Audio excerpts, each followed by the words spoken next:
The traditional Latin Mass, the prayers of it express so clearly what we truly believe. So if you are trying to figure out what does it mean to be a Catholic, what does it mean for me to be a Catholic, you hear these prayers and you say, oh, okay, that's clear. I understand that. It's not ambiguous. When I first went to the Latin Mass, it was 1992, and I was almost the youngest person there. Then when I was ordained, there were several young families, but there was a lot of gray hair.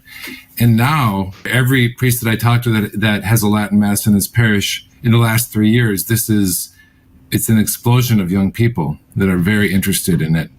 And they're coming in droves, they're coming as individuals, they're coming as families.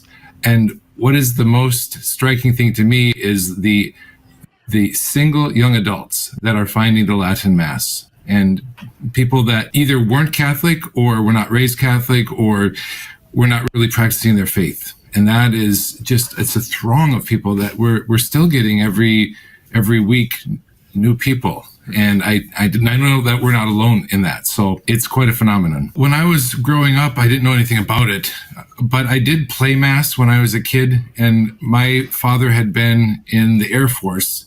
And so he had these old military missals that they used to give out in the 1960s. So he had still in his missal, the Mass was the traditional Latin Mass. And so when I would play Mass, I noticed that the words weren't quite what I was used to, but I was really intrigued by them. Even as a little kid, I went to my first traditional Latin Mass. It was up in Rapid City, South Dakota. It was the third place that the Fraternity of St. Peter had been invited in. And that was my first exposure. And it really, for me, was love at first sight. What many of them say is they love the authenticity of it. And I know that millennials hate being analyzed and characterized because they have suffered that so much over the last decade. But that is one of the characteristics of millennials, is that they like authenticity. They don't like, to be fed a line. And they say that they see that in the Mass. And the way that I always thought of it myself is that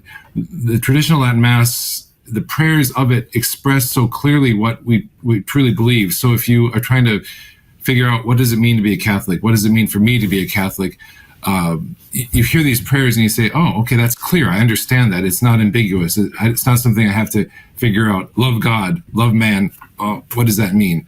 The prayers of the Mass, even the gestures of the Mass, the ceremonies, they kind of teach what it means to fulfill what God has asked of us. Some people are like you and me, where they go and they just feel at home with it. They love it.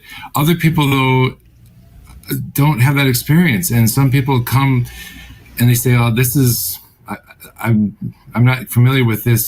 Some people, you say, I'm not to Mass. Do I need to go to confession for this? This is so different from what I experience. So there's kind of, on the street, the word on the street is that you tell somebody, you go 5 times. You got to go 5 times before you make a judgment about the Latin Mass, because it really is very different from what we're expecting. If you grew up not with the Latin Mass, you grew up going to Mass, you kind of have a set of preconceived notions of what Mass is.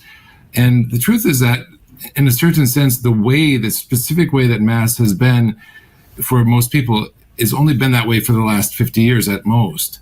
So you have to kind of go in with a blank slate, drop the expectations that you have, and just go in and pray. And I always tell people, the whole reason we go to Mass is because God wants us to be there. He said that he wants us to worship him. And he always, from even the Old Testament, has told us how he wants to be worshiped. He told the Israelites, this is what I want you to do. This is how you sacrifice to me. When he gave the 10 Commandments to Moses on Mount Sinai, he didn't just give the 10 Commandments. He also gave several hundred other regulations of health, of their social life, of worship that they were to follow. And so God tells us how he wants to be worshiped. So we go to Mass to worship God, to pray ultimately. So going to Mass, your goal is to pray. You can pray because the definition of prayer is the lifting of the mind and the heart to God. You can pray in many ways. When you go to Mass, the great way, of course, is to follow along with the prayers and the gestures, and to be, seeing maybe in your missal what is going on at the Mass. But you don't have to do that. You can also go and just unite your heart lift up your heart, open your mind, and unite what's going on in your life with what's going on the altar. And if you do that, you're praying. As you get more familiar with the Latin Mass, then I do encourage people, it's very important that you start to look at the Epistle and Gospel, especially if you don't speak Latin, read it in the missal that would have the translation, because then you can even more fully enter into the great mystery that's going on at the Mass. But at the beginning, you don't have to have that book. You don't have to be following along. You don't have to be in sync with the priest. You can simply be praying the Mass. Look at the gestures. Hear, if you're at a high Mass, the word, the chant, the music. Smell the incense. And all these things work to lift our hearts and minds up to God.